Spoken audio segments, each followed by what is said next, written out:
Welcome to a new fragrance review. Today we're gonna try the top 5 fragrance that I loved and that now I don't really like at all.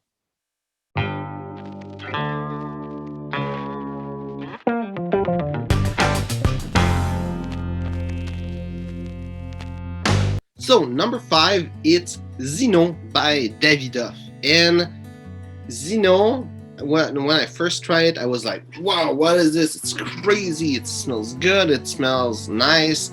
Longevity and everything is good. It's great fragrance.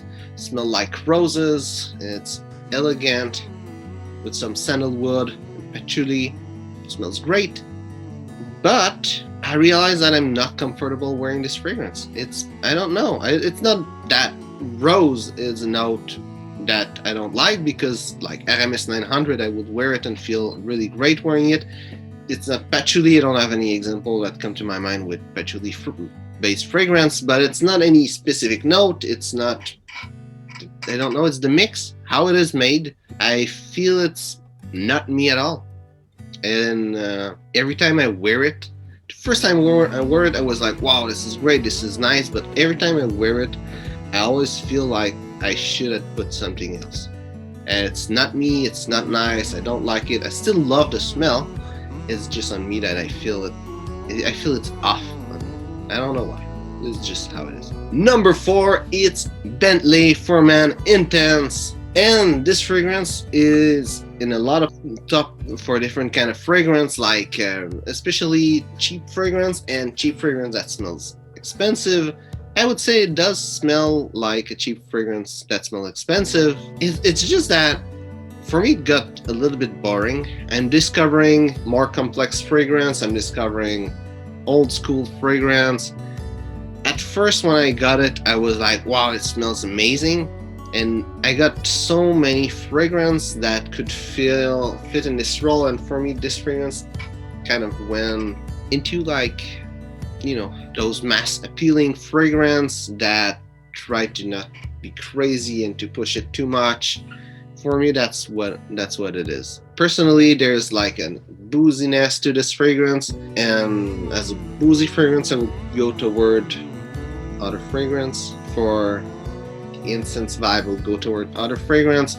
It just became more boring and not like something I will pick up so much. Also, when I got it, it was in winter, and then summer came and it's choking me out in summer, so I couldn't wear it.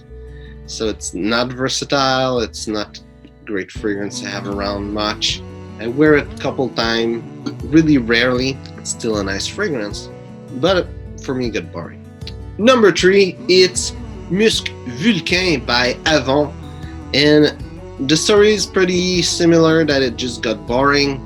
This fragrance smells good. There's really a really interesting note. I'm happy that I have it. There's a note of lava that smells a little bit like volcanic rock, but it's some cheap fragrance that it's kind of put together, like every cheap fragrance that it's put together just to smell good. I think they should have showcased the fragrance differently. It's still a nice fragrance, I just never reach for it.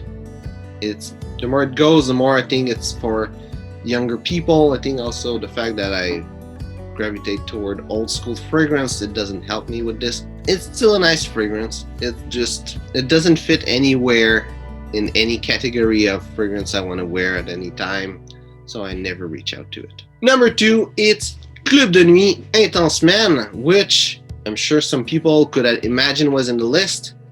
And why it's in there, it's because it gets a little bit boring. It's still the fragrance that I wear that gave me the most compliment, as also, it's kind of in between. People love it or hate it, this fragrance. And I don't seek compliment. I seek something that I like, that is more toward my personality, so it's not really a point that's important. And if you go with the main reason I would wear this fragrance is the birch note and like the vibe that a birch fragrance give, and it's not the only fragrance with the note of birch. Right now, a fragrance that I would say that it's way better than Club de Nuit Intense Man, it's either Tom Ford Noir Anthracite or Pure Carbon by Just Jack, which are basically like clone of each other. They have the birch note. They are just really different. It's more dark, earthy kind of fragrance, and it's better. It's nicer. It's not as crazy as Club de Nuit Intense like in projection, but still it does a good job at smelling good, and it does a better job in my fragrance wardrobe, I would say. And number one, it's Le Mâle by Jean-Paul Gaultier. And why it's there and number one, it's because the difference between how I loved it and how I love it, it's completely different. There was a time where I was trying to get a new fragrance, and I was doing a little bit of research on the internet. I found Le Mâle, and I tried other fragrance like 1 Million, and it's Le Mâle that was the fragrance I wanted to buy for me, that I was wearing every day, and I really loved this fragrance. It for me, it was like I had the best fragrance in the world at the time I bought it, and I loved like having the smell of it, being, you know, like other fragrance now, that when I wear it I feel like confident, full of power. And now the more it goes, the more I think it's dated. It's not as good as it used to be. The fragrance, it's from another era. The DNA of Le Mâle, like if you go into Ultra Male or Le Mâle Parfum, they're good. It's not that the DNA is bad. It's just, for me, it's dated. It's not my style anymore, and it's not the style of fragrance that it's really up to date anymore neither. And I don't really like it. Last summer, I think I've been wearing it once only, and I don't think I'm gonna wear it. Maybe now I'm talking about it, I would like to try it again kind of soon, but it's not the kind of fragrance I try to reach at all. So I hope you enjoyed this video. If it's the case, well, like and share. If you have a fragrance that you used to love and for any reason you don't anymore, just write it in the comment. I'll be really interested to see which fragrance that kind of disappeared from your top fragrance. So thanks for watching, and see you soon.